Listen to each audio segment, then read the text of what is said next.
Bonjour, alors aujourd'hui on va vous faire un truc un petit peu différent, on va vous présenter une alia autre que l'alia franco-française d'origine séfarade. On va vous présenter une alia colombo-mexicaine. Colombo-mexicaine, maintenant israélienne aussi, hein. Voilà, Israélienne je suis là, aussi. ouais. Donc Bella, bonjour d'abord. Bonjour, bonjour à tous, vraiment c'est un plaisir d'être avec vous tous aujourd'hui. D'abord j'aimerais en deux, trois mots, c'est trop peu. Je pense que tu devrais te présenter un petit peu parce que je pense que tu es un personnage d'abord. Qu'est-ce que je peux dire? Je suis une personne comme Machado qui dit que je fais la route en marchant et j'ai quand même pas mal marché. J'ai fait mon alia en pensant que c'était peut-être mon dernier chemin de vie et que je voulais quand même prouver ce que ça voulait dire Israël pour une neshama juive qui était un peu perdue. Quand on est dans la diaspora, on ne sait pas vraiment qui on est. Je crois qu'il faut à un moment donné où on atterrisse sur ce terrain pour se rendre compte qui on est vraiment. Si on a vraiment des racines, si on appartient à ce lieu. Et ça a été mon cas. Je suis venue de Colombie. Je suis née en Colombie. J'ai une mère qui est mexicaine. Papa est sud-africain, comme le juif errant. Les grands-parents sont turcs et grecs. Donc, vous voyez ce grand mélange. J'ai été élevée en France. Universel. Ouais, absolument. J'ai toujours dit que j'étais une citoyenne du monde. Mais à l'époque, personne ne connaissait pas le concept. On me regardait l'air de dire de quoi elle parle. C'est pas possible. Enfin, et je disais oui, regardez ce que je suis. On ne peut pas dire autrement puisque j'appartiens à plusieurs cultures. Donc j'ai fait un beau chemin. J'ai été dans le cinéma pendant très longtemps. Et puis après, j'ai fait un saut vers la littérature en cherchant un peu mon jardin intérieur. Et ben voilà, maintenant je suis dans la littérature et avec le défi d'apprendre cette langue, l'hébreu. Bon, j'ai lu un de tes livres que j'ai trouvé excellent. J'ai lu d'une manière très facile. C'est gentil. Il est spécial, mais je me suis bien retrouvé à l'intérieur, j'ai bien compris le message. Enfin, on en rediscutera peut-être une autre fois. Bon, j'ai déjà écrit 24 livres publiés, j'ai été découverte, et ça c'est à mon grand, disons, mérite, ou pas mérite, disons, mon grand plaisir de savoir que la personne qui m'a découverte, c'est le même éditeur qui a eu pendant 25 ans Garcia Marquez. Alors c'était vraiment un appui énorme de savoir qu'il trouvait qu'il y avait quand même un sens à mes choses et qu'il y avait du style, enfin que ça lui plaisait. Donc il m'a publié mon premier roman, après il m'en a publié quelques-uns, et puis après j'ai été chercher ailleurs. L'Armatan m'a publié aussi. Et puis, je continue mon chemin d'écriture. Là, je vais écrire sur Israël. Je peux dire que ma façon d'arriver en Israël a été particulière. On ne va pas rentrer dans les détails, comme tout le monde. Enfin, je veux dire, ça a été très particulier. Mais maintenant que je suis en Israël, et puis dès le premier moment, quand j'ai senti que les gens te disent « Bienvenue à ta maison, tu es la bienvenue » et tout. Baruch haba. Voilà. J'ai eu peur de ne pas le dire assez bien, alors Baruch haba. Et quand j'entendais ça, je disais, mais c'est pas possible, comment on peut nous dire dans l'autobus, un peu partout. Et c'était une joie quand je confessais que j'avais fait l'alia. Même maintenant, ce matin, on m'a fait une prise de sang. Et quand j'ai dit que j'étais au Lahadasha, elle me dit encore, bienvenue à la maison. Alors, tu vois, moi je sens que c'est vraiment notre pays, c'est le pays des Juifs, là où on se sent bien, là où on se sent qu'on n'est pas mis à l'écart. Même si on n'a pas des... Moi, je viens d'un pays où j'ai pas senti trop l'antisémitisme, mais il arrive à un moment donné où on me dit « Ah, on te publie parce que tu es juive ». Je dis « Qui me publie parce que je suis juive? On me publie parce qu'on trouve que mon texte est bon ». Donc il y a toujours une pointe et on sent toujours cette envie qui n'est que de l'envie, cet antisémitisme. C'est un antisémitisme universel. Oui, absolument. J'ai une note ce matin d'un personnage, je ne sais même pas s'il est juif, il dit « Je continuerai à dire ». Que l'antisémitisme est la chose la plus primitive qui soit. Et je le dirai 1000 fois jusqu'à ce qu'on me prenne pour un fou, mais je continuerai à le mettre sur mon bloc. Alors j'ai trouvé ça incroyable. Il n'avait pas l'air d'être un juif, mais il y a des gens qui ont quand même une conscience sur cela. Et je crois qu'ils savent parfaitement ce qu'il nous arrive au monde, même pas à nous en tant qu'Israël. Au monde, si on laisse que toute cette, disons, vague de noirté, pour ne pas dire d'obscurité, nous arrive dessus. On est quand même un peuple de la lumière pour être en train d'éclairer et nous rendre compte que nous aimons la vie et que nous sommes prêts à donner tout pour la vie, pas pour la mort. Je sais que vous êtes là, alors je vous regarde quand même. Mais c'est quand même très intéressant d'avoir ce regard aussi de ta part. J'aimerais un peu que tu m'expliques comment, de ta naissance, comment ça s'est fait ton retour d'abord au judaïsme et puis au sionisme, etc. etc. Ben, je dirais que mon parcours a été aussi bizarre, comme la plupart des gens qui sont sensibles. Je croyais découvrir le monde, alors j'ai tout annulé. Le monde n'était pas assez beau pour moi. Il fallait que je réinvente tout. Et puis j'ai commencé à réinventer. Donc j'étais très mal dans ma peau. Évidemment, quand on n'est pas content avec ce qu'on a, on est très très mal dans la peau. J'étais très mal dans ma peau, évidemment. Et l'éducation que j'ai reçue en France avec Sartre, Simone de Beauvoir et Camus en me disant « si tu es bien dans ta peau, tu es un idiot ». Alors il fallait être encore pire dans sa peau pour pouvoir être intelligent. Alors j'ai fait mon rôle, j'étais très intelligente, j'étais très mal dans ma peau, très très mal. Ben voilà, alors j'ai commencé mon parcours. J'ai épousé un homme juif avec le chagrin de mes parents évidemment juifs. Et maintenant que je me rends compte, je comprends pourquoi leur chagrin. Comment c'est possible pendant 5000 et quelques années ou plus peut-être que toute ma descendance était juive et que moi, ascendance, pardon, oui, ma descendance est aussi juive. Moi, je clarifie ça. Donc, moi, comment j'ai osé rompre cette chaîne, comment j'ai vraiment fait ce saut et ne pas comprendre ce que ça signifie, même dans la chaîne génétique, même dans la chaîne personnelle, dans ma neshama. Je n'avais pas cette conscience. Donc, c'est une conscience que j'ai prise en croyant que j'avais fait tout un parcours intellectuel où je m'étais questionnée, où j'ai rompu toutes les règles. Enfin, j'ai vraiment fait de ma vie un peu, sans être, disons, bohémienne ni quoi que ce soit, parce que j'ai quand même eu des valeurs très, très solides dans ma vie. Très très solide. J'ai eu des parents, un parrain, mon père était victorien, donc c'était très très rigide. C'est peut-être un peu aussi pour ça que je suis sortie du cadre. Mais disons que je n'ai jamais fait des folies. Non, j'ai vraiment essayé de tout casser pour me reprendre, un peu comme me réinventer. Et c'est ce que j'ai fait en fait. Alors j'ai épousé ce non-juif qui m'a donné 4 enfants merveilleux, vraiment des enfants extraordinaires. Juif donc. Ben oui, ils sont juifs et malheureusement, ils n'ont pas épousé des juifs parce que c'est pas évident dans la diaspora de trouver des juifs. Et notre communauté est très petite, c'est 5000 juifs en toute Colombie, en toute la Colombie. Ouais, c'est pas énorme. Bogota, c'est le centre. Oui, c'est 3000 et quelques, 3800 peut-être. Donc c'est pas évident.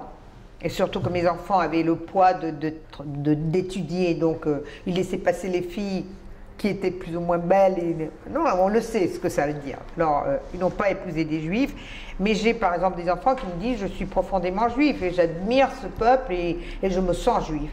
Et je crois que là, c'est peut-être le parcours que d'autres font quand ils font un retour à leur sentiment plus profond, cette neshama qui parle toujours, qui chante, qui nous dit des choses.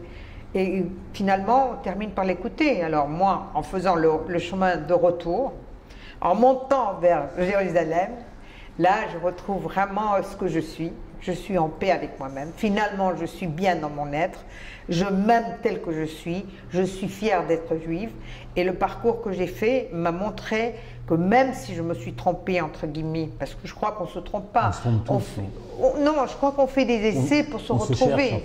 On se cherche, voilà, ça c'est le mot le plus beau. On se cherche, parfois on ne se trouve pas, on se retrouve, on se repère, enfin, il y a tout un repérage à faire, si on peut jouer avec les mots. Et bien maintenant, je sens que je suis ici. J'ai dit à mes enfants, on m'enterre en Israël. Mes enfants disent, maman, une fois morte, on fait tout ce qu'on veut. Non, c'est mon vœu, je veux absolument être enterrée en Israël. Il n'y a pas le feu. Non, il n'y a pas le feu, je sais que ça va être dans longtemps, j'ai beaucoup d'énergie et j'ai beaucoup de choses à dire encore à l'humanité. Je pense que le fait que je sois en Israël, c'est une mission aussi de pouvoir parler d'Israël en tant qu'Ola Hadasha, d'un pays qui n'est pas le plus fréquent pour être des Olim. Donc je crois que le fait d'être là, c'est quand même un compromis envers moi-même et envers le reste de l'humanité, de pouvoir leur dire qu'est-ce que c'est Israël. Je crois qu'on se trompe énormément sur ce que c'est Israël. On se trompe de mauvaise foi en plus. Parce que je crois que ce n'est pas vraiment parce qu'ils ne savent pas ce qui arrive en Israël, c'est qu'il y a de la très mauvaise foi, il y a un antisémitisme, et moi j'ai une théorie, je ne sais pas si elle est scientifique ou pas, mais comme j'ai dit, moi, il y a très longtemps que j'étais une citoyenne du monde, moi je dis maintenant, et je peux le certifier en tant qu'intuition, disons, qu'il y a un gène antisémite. Autant il y a un gène sémite, autant il y a un gène antisémite. Parce que c'est pas normal qu'on ait toute cette rancune, cette haine, cette mauvaise foi envers ce peuple qui ne montre que des belles choses. Nous avons les Nobel, nous avons des gens qui pensent, nous sommes quand même le peuple du livre, on ne veut pas du mal, la preuve c'est qu'il y a des enfants qui sont en train de nous poignarder, on est incapable de les tuer, enfin il y a des trucs qui sont absolument flagrants pour l'humanité, mais il ne veut pas le voir. Alors je crois qu'il y a un gène qui les voile et qui ne montre pas vraiment ce que nous sommes les Juifs. Et nous avons de quoi être fiers. Parce que vraiment, montrer que nous sommes Juifs depuis la lumière, en train de chercher cette lumière, parce que nous l'avons tous en tant que Juifs. Mais il faut la chercher, il faut la trouver. Et je crois que maintenant, je commence à voir ces étincelles. J'espère trouver vraiment la grande lumière en moi. Et dis-moi, est-ce que tu as été élevé dans un milieu religieux ou dans un milieu traditionnaliste? Traditionnaliste, total. En Colombie, à ce moment-là, je crois que c'était les traditions. Ma grand-mère était très traditionnaliste. Je sais qu'elle m'a dit, si tu épouses un non-juif, je ne viendrai pas à ton mariage et puis je ne te parlerai plus jamais. Mais elle avait tellement bon cœur, c'est elle la première qui est arrivée à mon mariage, elle a même acheté les bagues de mariage. Enfin, je veux dire, il y avait toujours plus de cœur que le poids de cette raison d'être juif. Et je sais que mes parents étaient très très malheureux quand j'ai épousé le père de mes enfants. J'ai été très contente pendant 24 ans, puis après j'ai senti que non, qu'il n'y avait plus rien, que c'était deux routes qui allaient commencer à se séparer. Diverger. Et là, j'ai divorcé. Ensuite, retrouver un juif en fait après? Oui, exactement. Je crois que c'est ça les routes qu'on a. Moi, je me déclare une magie consciente. C'est un néologisme que j'invente pour me décrire. Aujourd'hui même, j'ai trouvé une fille que j'ai trouvée quand je suis venue faire l'Alia à bord. Elle pleurait parce qu'elle venait de perdre sa mère. Moi, je ne l'ai plus jamais revue. Elle me reconnaît au supermarché. Elle me dit « Bella, Bella, Bella ». Qui c'est ça? Et puis elle me dit c'est Graciela. Je savais que c'est qui c'était parce qu'elle m'avait quand même fait de l'effet. Je lui ai donné mon bouquin. Après elle m'a dit j'ai adoré ton bouquin et tout. Donc il y avait quand même une petite relation. Mais là j'ai dit c'est pas possible. Donc je me déclare une magie consciente. Je précipite tout ce dont j'ai besoin au jour le jour. C'est pas la banque, ça s'accumule pas. C'est juste le jour pour que le sourire soit toujours présent. À bord, à bord, inboard, à bord, inboard, exactement. Alors effectivement, j'ai trouvé un juif qui était mon petit ami quand j'étais très jeune. Et là, il a été envoyé. Moi, je dis que ma grand-mère, depuis là, elle a dit « Ah, cette fois-ci, non, non, non, non, non. Tu vas pas faire ce que tu veux. Moi, je t'envoie ton juif. » Et voilà. Je l'ai épousé, donc, et ça a été un mariage avec des hauts et des bas. C'était pas vraiment ce que je cherchais. Il était juif, mais pas avec une circoncision dans son cœur. Plutôt des téphilines et des tzitzit. Mais vraiment, non. Alors là, j'ai questionné qu'est-ce que ça voulait dire le judaïsme. Et comme m'a dit mon rabbin quand j'ai demandé le divorce, et j'ai eu le divorce bien qu'il ne voulait pas me le donner, donc je bénis mon rabbin qui a tout compris. Le rabbin m'a dit, quand je suis venue en pleurant, je dis qu'est-ce que c'est ce judaïsme? Il m'a dit le judaïsme est parfait. C'est les hommes qui le rendent imparfait. Alors là, j'ai fait la paix avec mon judaïsme et je me suis rendu compte que j'étais vraiment très juif, moi, en fait. Alors, si lui, il avait foiré, il n'avait pas compris ce que c'était le judaïsme, c'était à moi de comprendre ce que c'était mon judaïsme. Puis je crois que chacun est dans son chemin tout seul, alors. Voilà. Et après mon divorce, voilà, j'ai trouvé un qui était mon pont pour Israël. Un personnage, il faut le dire. Je me suis échappée de ce personnage, même avec la police.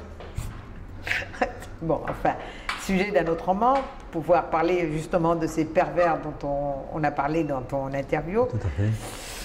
C'est évident que c'est pas facile, mais enfin, j'étais quand même costaud et puis j'ai pu quitter très vite ce personnage. Et voilà. Un temps après, j'ai pris mon appartement, j'étais à Ramat HaSharon, un endroit absolument merveilleux. Et puis, un prince charmant est arrivé dans ma vie. Donc voilà. Je dis que Israël, ce n'est que des bénédictions. C'est vrai que ici, moi aussi je suis venu ici, il y a des portes qui s'ouvrent. Je crois que tout. Moi, je dis que c'est un pays miracle.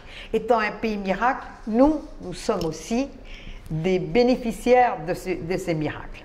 Parce que le miracle n'est pas seulement pour la terre, le miracle est pour les personnes qui habitent dans ce pays. En plus, je fais des comparaisons, même si les comparaisons sont odieuses. C'est incroyable d'avoir un pays comme Israël qui est parti d'un désert et être ce qu'il est. C'est pas possible, c'est-à-dire c'est inconcevable.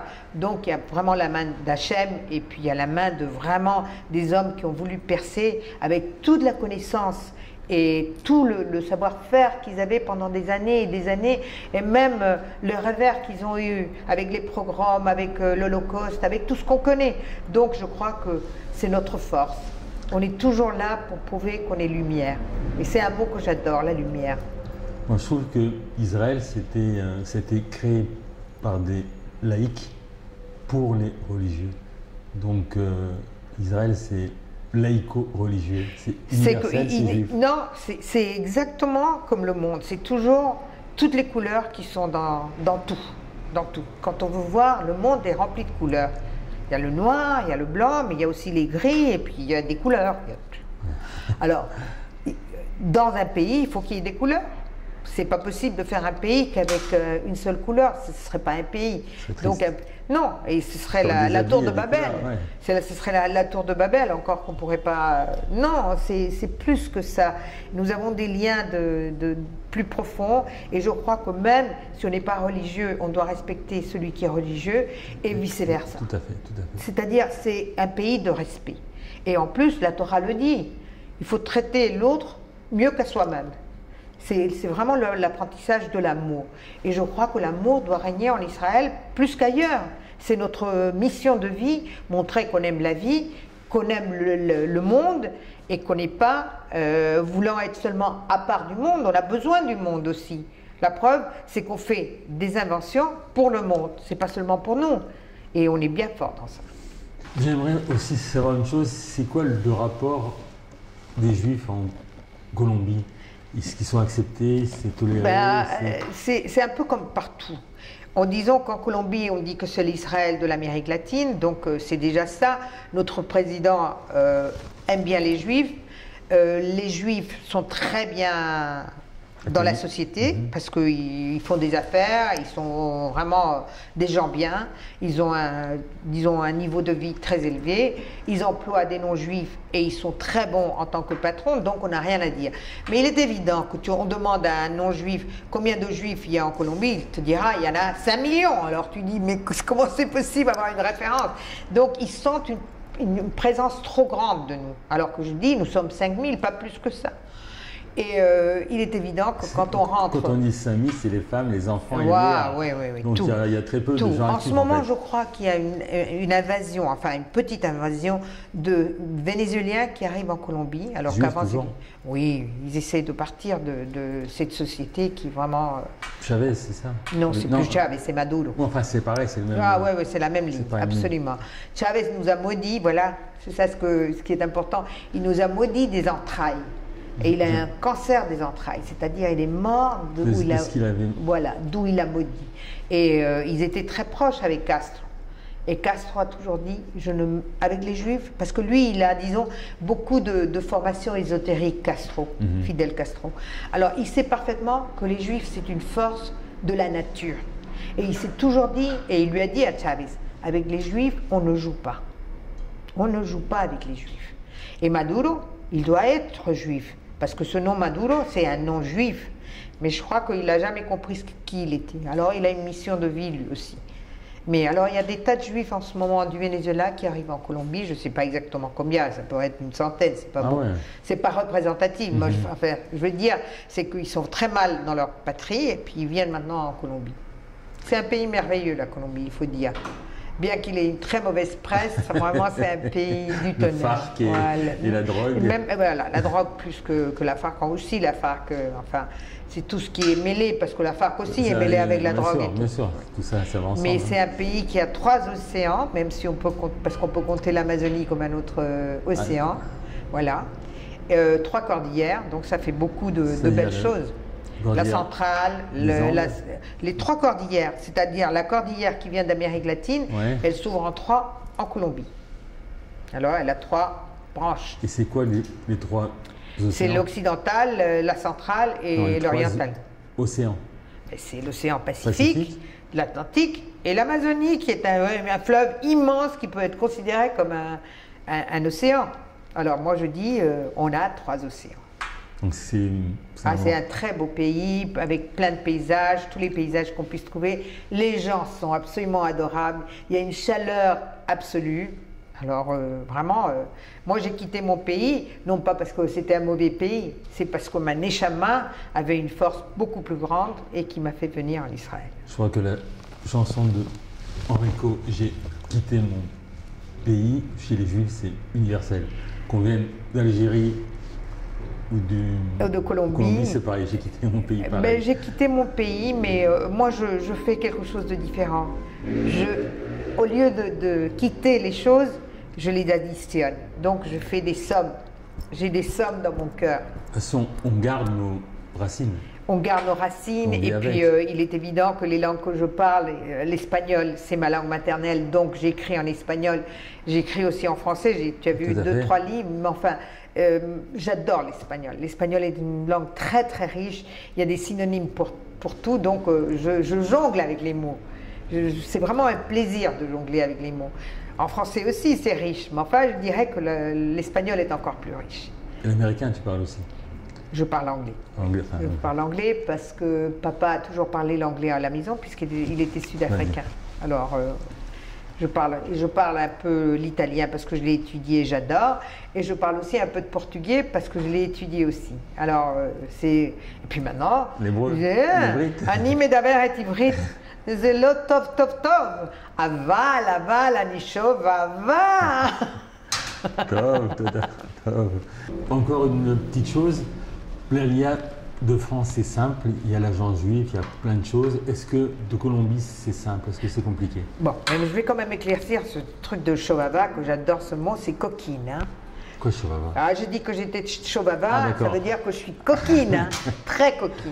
Bon, non, la vérité, c'est que c'est très facile parce qu'il n'y a pas beaucoup de demandes et prouver que tu es juive, donc tu as droit à la loi du retour en Israël, donc ça ne me pose aucun problème.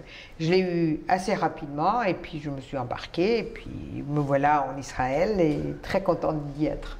Vraiment, c'est un pays que j'adore. Je trouve que le fait de pouvoir sortir, de ne pas sentir... Enfin, maintenant, le pigouim, c'est... Mais je sens que, de toute façon, c'est quand même assez contrôlé. Tout à fait. Mais quand on sort dans les rues, même à Paris, et on a le portable, on risque de se faire agresser et de se faire voler le... Donc, je sens que c'est un pays qui nous offre une garantie de vie. Sécurité. Une sécurité, il y a de la beauté partout. La lumière que nous avons en Israël est superbe. Les soleils que nous avons, même en hiver, c'est vraiment incroyable. Et on croit que les gens sont un peu brusques. Effectivement, ils n'ont pas la même éducation, ils ne sont pas aussi polis que nous. Mais si tu grattes un peu, après montrer cette force qu'ils ont, que je suppose que ça a une raison d'être, ils doivent se préparer pour l'armée, donc ça doit endurcir un cœur. Tout à fait. Bon, mais... Tu grattes un peu et après, c'est vraiment ce qu'ils disent. Ils sont des sabras. C'est épineux à l'extérieur et dedans. Voilà, très très doux. Et ben, j'ai pu constater ça. Moi, je n'ai eu que des expériences très belles. J'ai eu une expérience notamment dans la rue. Un jour, j'étais triste et j'ai pleuré. Enfin, il y a eu une histoire de famille, disons, avec mon fils, il me manquait. Enfin, on passe sur les détails. Mais le fait est que j'étais très triste et j'ai pleuré dans la rue. Je me suis vue cerclée de gens autour de moi. Qu'est-ce qu'on peut faire pour toi? Je sais pas quoi. Et même une personne, on sentait que c'était d'un milieu très modeste, il est allé me chercher une bouteille d'eau et quand j'ai voulu lui payer, il m'a dit non, il n'en est pas question. Alors j'ai dit waouh, j'ai encore la chair de poule quand je me rappelle de ça parce que c'était vraiment tellement beau comme scène. Je disais, c'est une solidarité qu'on sent du pays, du peuple et ça me fait très plaisir parce qu'on voit qu'on peut vivre en société et qu'on est vraiment concernés les uns par les autres. Et d'être juif et savoir que l'autre aussi est juif et même dans les relations, disons, individuelles, par exemple, si l'électricien vient tu n'as pas besoin de cet écart qu'on a. Tout à fait. C'est pas le vous là-bas, non, il est pareil que toi. Alors, tu veux du café, tu veux t'asseoir. Non, non. Et moi, je trouve ça merveilleux. Cette histoire aussi de l'éducation française, du vous tellement lointain. Moi, je dis tu à tout le monde parce que je dis, si je veux rentrer en relation avec une personne, c'est donc briser cette voile et commencer à se donner d'âme à âme, de cœur à cœur. Donc, c'est très important de ne pas avoir cette distance qui met l'éducation, vous, et puis après, petit à petit, on commence à s'apprivoiser. Non, c'est tu veux m'apprivoiser? Bon, ben, je suis là, voilà. Je suis visible pour ton cœur. Et j'adore Saint-Exupéry. C'est vraiment un maître. Donc, en fait, ce que tu dis, ici, il y a beaucoup d'amour ici. Il y a beaucoup d'amour ici. Et non seulement il y a beaucoup d'amour ici, ceux qui ont de l'amour à l'intérieur arrivent à le sentir. Alors, tu me parles d'amour. Je parlais aussi d'un livre que j'ai lu. C'est un livre d'amour. En fait, il y a beaucoup d'amour. J'espère qu'on va le... dans le bon sens. Ouais, mais enfin, j'ai dit, hein, les flammes, elles vont dans tous les sens, ça fait rien. C'est un livre de flammes. Donc, parfait. Donc, il a bien fait sa rentrée, il a fait une galipette en rentrant. Tout à fait. Donc, c'est un livre d'amour, c'est la voie de la passion. Donc, ça parle bien sûr d'amour. Ça parle de... Je n'ai pas fini encore, mais je vais le finir. Ok. Et j'aimerais qu'on en reparle encore une fois. Parfait, j'aimerais beaucoup. J'ai beaucoup aussi aimé que tu parles du troisième œil. C'est très important. Le troisième œil... C'est ce qui nous manque, c'est ce qu'on a eu à la naissance, ce qui nous manque, ce qu'on a pu. Moi, je dis que le troisième œil nous chante, nous parle, nous danse. Il faut l'écouter seulement, il faut le voir. Oui, mais il est là, il est tout le temps présent. Ça, c'est notre émission peut-être. Ok. De toute façon, ce livre... Plus que de l'amour, c'est de la compassion. Tout à fait, tout à fait. Ce que j'ai lu, ça m'a plu. Il faut que je relise mieux encore parce qu'il y a beaucoup de choses que... Il faut que je mette des points sur certains livres. C'est un espèce de traité sur cette voie de la passion qui a une façon de se dévoiler ou de se présenter bien différente de ce qu'on a pu voir. C'est une voie. C'est la voie de la passion. Okay. Merci à toi, vraiment. Et à tous vous d'écouter une émission où je sens que tu fais un effort immense pour pouvoir apporter encore plus à cette société qui a tellement besoin de gens comme toi qui leur amènent beaucoup d'éclat, de la lumière. C'est gentil en tout cas. Donc on se revoit si vous voulez sur une prochaine émission pour raconter ce livre. Sympathique pour vous, avec vous, toujours. À bientôt. Mi pena pude calmar